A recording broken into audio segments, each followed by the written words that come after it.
And we're live. So, hello everyone watching, and hello Hello. Sam. Hi. Good to be here. Thank you so much for joining me. How are you today? I'm good. Thank you. I'm good. Yeah. Right. So, for anyone watching, Sam is a client of mine, and we've been working together for a while on anxiety. Um, Part of the lives that I'm going to do this week is one of the promises I've made was to talk about overcoming anxiety.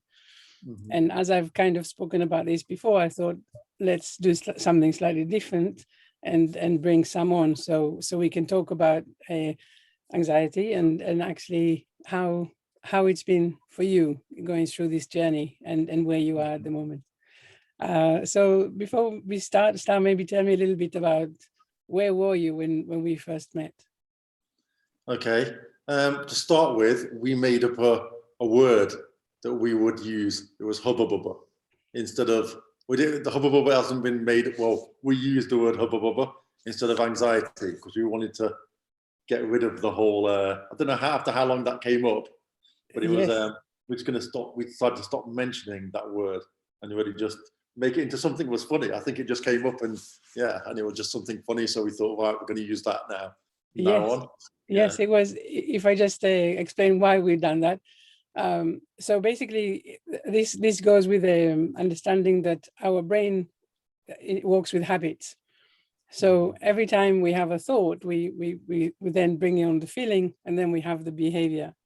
And so when you talk about, or when one talks about anxiety, the brain already knows to bring in the association and the behavior that is associated with this word. So after a while, that's exactly what we've done. We thought, actually, let's bring in a word that has no association, so that when you say it, the brain doesn't go, okay, anxiety, I know what to do. The brain goes, I don't know what that means.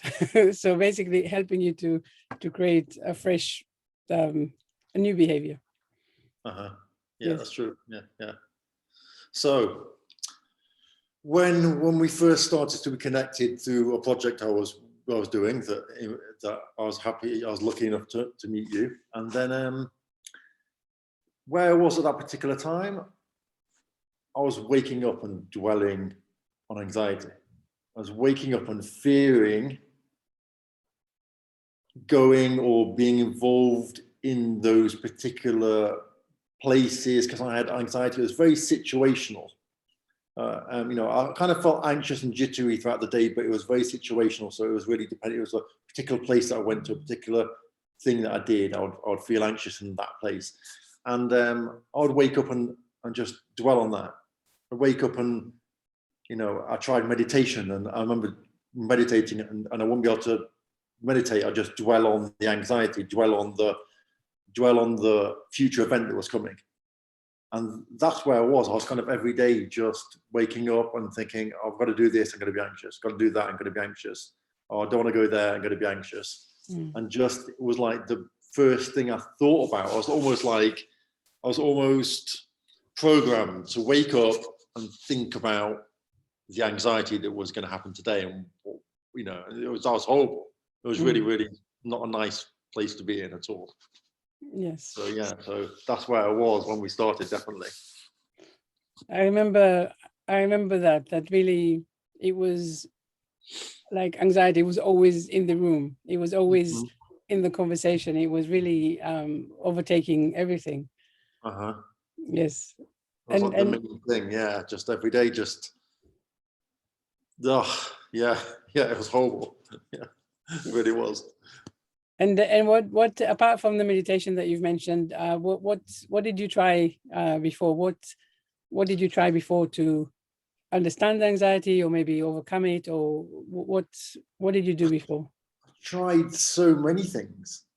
I've tried so many things before that, and there was always a balance because there was always two different kind of methods that people would teach. One would be address the anxiety, so it'd be focus on the anxiety, conquer the anxiety, address the anxiety. The other one will be forget the anxiety and live your life and concentrate on that.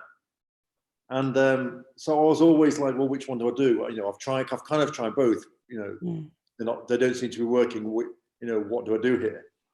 So yeah, so I'd struggled with anxiety for a number of years. So Yes. and I kind of almost saw what you need to do, but I just couldn't do it. Yeah. So It's like that, isn't it? It's the knowing what makes sense is still a very different place than actually being able to be in that place, to actually get up and do the steps that you're being recommended.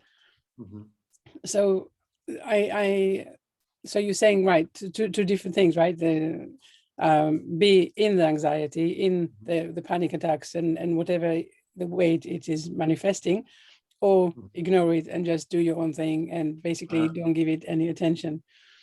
And so this is something that I always come across as well whenever people talk about anxiety, or at least if you talk with other people who treat anxiety. They always there is always something about breathing. It always comes up, do your breathing, or count colors, or count different things to actually help you to move in the moment of anxiety, how to kind of get over it or get out of it so that you can move on with the day. And when we started talking together, we actually said, yes, this is probably a good thing to do when you're having the panic attack, but actually let's look at the step before that. Let's understand really where is anxiety coming from, because as we said, no one is born with anxiety. It's not, it's not something that we are born with. So it means that it has to mean that this is something that we bring on at some point as coping mechanism. Right. So together we start looking at actually, where did it all start? What was at the beginning? Yeah, it was obviously, when any kind of relationship's new, like our working relationship, or if that's what we're calling it, it was new. So I was there, like, I need the solution for anxiety. This one I need, give me the solution. And so, to start with, we worked on, breathing and what to think about during anxiety, because that was my main focus. My main focus was like, okay, when I'm in this panic attack, what do I do? When I'm thinking about this, okay, when I'm there and I'm trapped, how do I get out? Or how do I, and then over time, just talking, so much more came up. So much more came up that I wasn't really aware that needed to be changed, or I need to even concentrate or look at or even focus on. And I'm not just talking about kind of goals and things I wanted to achieve, but just because they're the two different methods. That's what I've always been taught. Like, focus on your goals and what you want to achieve, and you'll forget anxiety. Or concentrate on how to be good in an anxious moment, and you'll be fine. You'll be confident, and you won't care about it. Right. But there were so many other areas of my life that were getting me in such a state that we started to address. And then we started to address them. I think these areas just started to come out in conversation. You would ask me a question, I'd say, yeah, I'm getting really frustrated because I did this and I did that and I did this and did that. And then we'd start to see patterns, and start to see that I would get frustrated maybe by the way my interaction with friends, or with certain situations. And then you would start to realize that, hang on a sec, I'm doing this every week, I'm doing this every time, and this isn't healthy, and this is getting me stressed out, and this is getting me anxious, and this is contributing towards anxiety. So we'd say, well, hang on a second, let's just change this. So there was a time when I changed friends. I literally quit and stopped being friends with people. And then I was like, and it was a difficult like transition. But then I'd wake up in the morning and think, hang on a sec, I don't feel angry. I used to be angry. I used to complain about my friends a lot and how bad they were, but now I don't. So that kind of like was refreshing and, ridiculously amazing. Like, and that was just something that I didn't think needed to be worked on. I didn't think that was even a thing. And then there's so many things that I can't even think of how many. There was the way that my expectations, and I was a person that loved giving, and I always gave with an expectation. And then when I didn't receive that expectation, that expected response when I gave, that would make me angry. and I had to learn to give without expecting anything in return.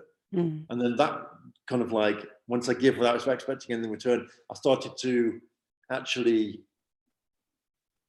release myself from I did my giving part, and I didn't, I'd maybe create a gift for someone, I'd give it them without any kind of like expectation of them saying, oh, thank you, you're the best person in the world and I love you for it.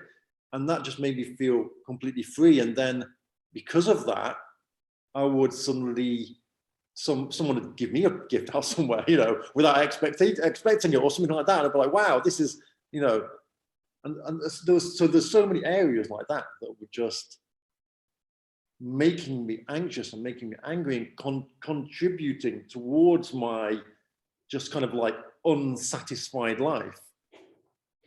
And so, and then there's so many. I think another area that we looked at were just things that the decision making. Mm. I always thought I was making the right decisions. I always thought, well, yeah, I'm doing this because I want to, but am I particularly doing that because I want to, or am I doing that because I've been conditioned to do that for 40 years of my life? Yeah. And then diet and exercise and all sorts of things, or all sorts of miniature decisions that I wouldn't have thought of, that I didn't think were important, but all contributed. Just building blocks, building my who I was compared to who I am now is so different. I'm not saying I'm this person that's cured from anxiety, but I'm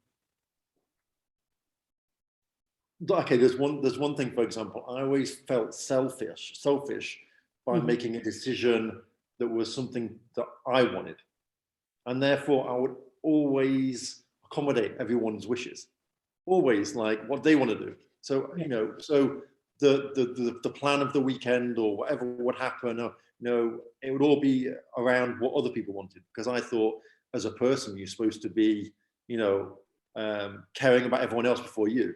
Yeah.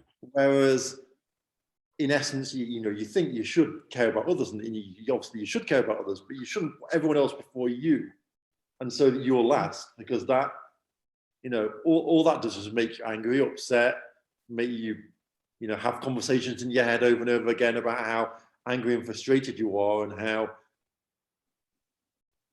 so there's so many areas that of just things that I didn't realize that contributed to my everyday kind of just like being frustrated, being angry, and living with all that. Then obviously, how do you have a good business, be healthy, not be anxious? Of course, all of these things just like together just make you just unhappy. And then you wonder why, when you're in a particular situation where you have anxiety, well, blimey. Yeah. So it is a good point, actually. When you look at it like that, it's not like, okay, I might have anxious thoughts or feelings, and therefore it becomes into a panic attack or anxiety attack. It's actually so many different things that make it all together into one big knot. And actually there might be elements that trigger it. If there's a certain, as you say, behavioral or conditional, that makes it, that brings it onto the surface. But actually there's so many other things that contribute to what it is. And I guess there is one thing in all of that as well that we've mentioned as well, is that it's this tendency to look into the future and find everything that is worrying, or looking for the patterns that you already know to identify, looking for it from where you are right now, looking at it for the future, and then already being able to create these anxious feelings and thoughts and fears and worries. And how really what we are saying is that you bring it, when you feel like that, you should try and bring it yourself, your attention back into the here and now, where everything is under control, because you have all of the information and everything that you need to know about here and now. So that was another step in all of that, in all of the conversation and the change that we walked on. Definitely. I think being able to know that when you're feeling really anxious, that you can kind of just snap out of that and concentrate on something else. So one of the things that we did initially, I mean, because initially we were concentrating totally on the anxiety, because that's all I talked about. Yes. And we talked about, I've got this thing with feeling trapped on bridges and stuff like that. Because when you're over a bridge, you feel trapped. You don't feel like you can escape from it. And we turned the sides of the road into forests. You know, even though there's a bridge either side of me, and it was just like, okay, imagine I'm on the forest. And then we looked at breathing, and then we looked at, so now I don't know where it came from. I think it was your idea again, was the things of different colors and counting the different colors. Yes. And so started finding things. Red is usually the easiest one, because it's red headlights and red signs and red things everywhere, and just counting as many things as I can find in red. And the reason why that works actually is because the anxiety comes from, I guess the way I explain it is because it's coming from the conscious mind, where all of a sudden it feels a little bit out of control.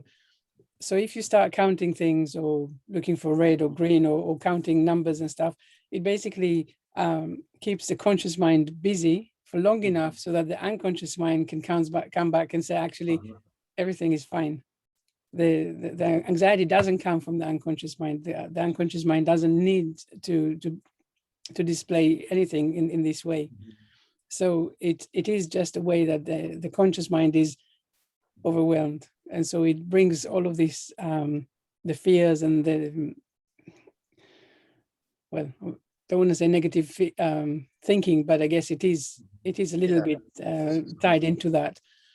So when you do all of the counting, when you're distracting yourself, you are able to start breathing again and feel more solid and grounded, and therefore come back. It's something you can do wherever you are. That's probably the best thing about it. It's not like you need something, you know, it's almost like you're playing I Spy or something, and you know, you're the person that knows the answer and the guesser, and you know, you can just like look around and find all these things, and it just distracts you, and then you've time goes by and you realize, oh, I'm fine now. Yes. And because we looked at breathing exercises and breathing, you know, I understand the importance of breathing, but that does help me more than anything. But I think the thing that changed more than anything was when we stopped focusing on trying to overcome the anxiety, and you started to notice all these things. Because I complain a lot about, this person did that, or this person was unfair to me, or this is rubbish, and why does that happen? And it wasn't necessarily about the people being bad to me. It was about how I was allowing them to be that way with me, or how I was allowing maybe a person to have that effect on me, or how my expectations towards the friendship, the relationship, towards the situation, they were the things that started to, once I changed them, it was like, oh, hang on a sec, that's 5% of stress removed from the life.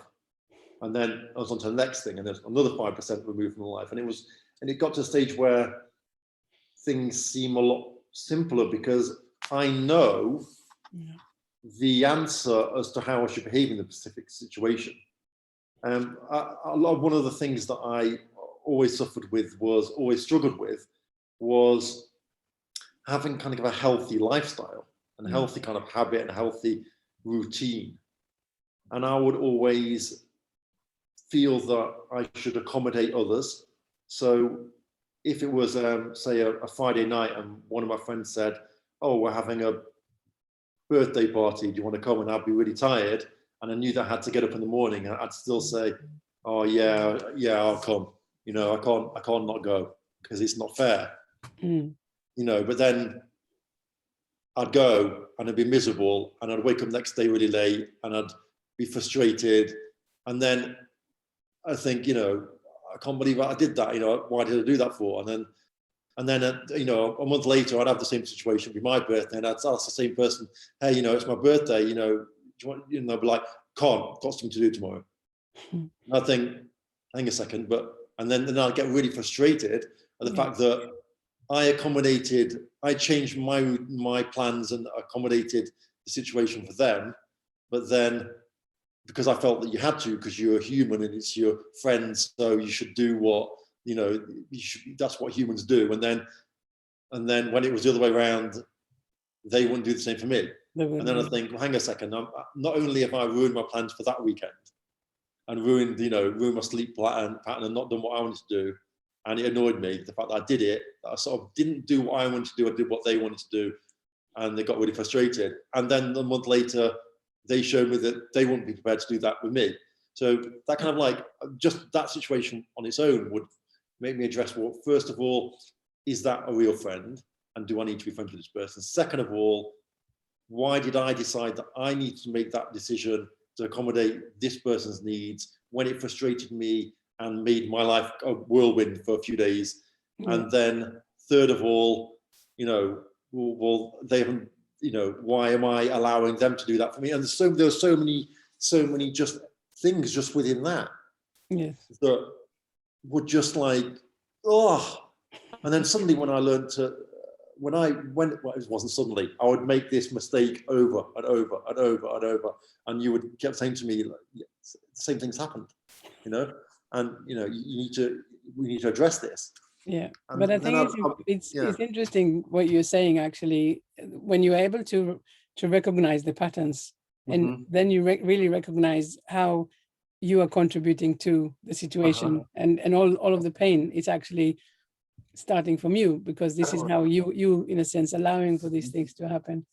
But I just want to say, we probably need to finish in a minute, but I just wanted to say that I think the one most important thing I think that you taught me about anxiety and all of these feelings, that how to really move away from it, overcome it, turn it the other way, is that at the end of the day, you really need to do the work.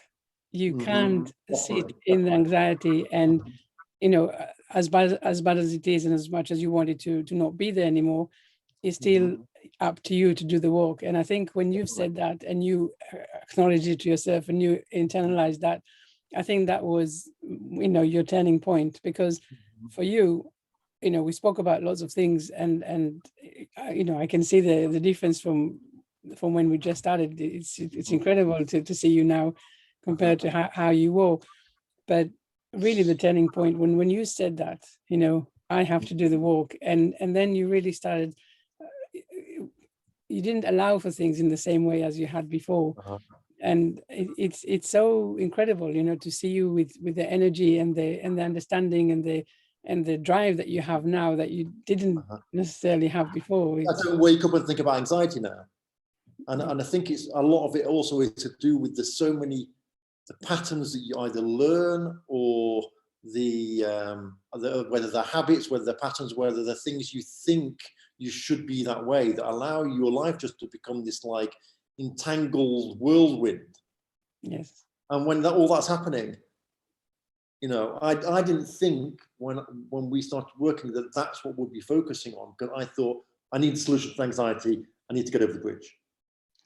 And then now that you started to see the different areas of my life that were a complete disaster, once we started to pick them off one by one and change the mindset and change the way I turn up in those situations, and realize that I'm not wrong if I want to say no, or if I want to do something for myself.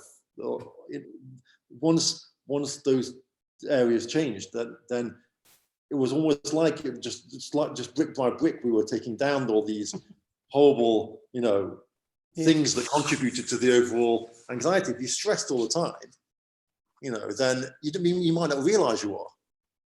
But once you start digging down, you realize that there's so many things contributing, and then that anxiety attack is just a response to everything that's going on. And now I wake up, I don't think about anxiety. No. I do have anxious moments, but I don't think about anxiety. I don't dwell on being anxious. I think about, I'll feel happier, just feel better and more motivated, and just, it's completely different. I think it's very important to as you say, you know, I have the thought, you know, maybe I'm still not completely over that habit or the natural habit or pattern of, you know, getting up or thinking about the anxiety. But now it's learning to turn it around and say, actually, I'm not thinking about the anxiety anymore. I'm thinking about the things that fill me with joy, the things that I want to achieve in the day, all of the good things, the joy that is coming. So actually, by teaching yourself to think about the joy rather than the anxiety, then it also it changes everything. And momentum helps. When everything is going well and everything's good, you feel better and you feel more up for the challenge of challenging your anxiety and doing things, because you're not focused on that 24/7. You're doing all the things that you like and you want to do. That momentum really makes you feel so much more confident. And when you're just concentrating on anxiety, then it's exactly that. You are able to see, you're already able to prove to yourself that actually it's not, you know, anxiety is not there to stay. It doesn't have to be that way. You're basically collecting moments, but when you put them all together, you say, actually, there is a different way. It is happening. It can happen again. And so you are sticking with that. You're not giving up, you know, as quickly maybe. Yeah. Brilliant. Well, thank you so much, Sam, for joining me in this conversation. It's been, I think, very enlightening for me, for everyone else also listening. It's really understanding that, you know, anxiety is maybe the end result. It's, as you said, it was a collection of so many different patterns and habits and the ways that you showed up without actually realizing it. And as soon as we started working together and you were able to start taking everything apart and unpacking all of these elements, you were able to start breathing. And then the more positive elements that came along, you were able to say, actually, it is that. It doesn't have to be that way. I can create a new reality for myself. And you worked so hard on it. And, you know, I think really well done for you for all the journey. Thank you. Thank you so much. Brilliant. So I'm gonna stop the recording and I'll and don't go away. So thank you again, Sam, and goodbye. Really recommend INAB. Thank you. Thank you.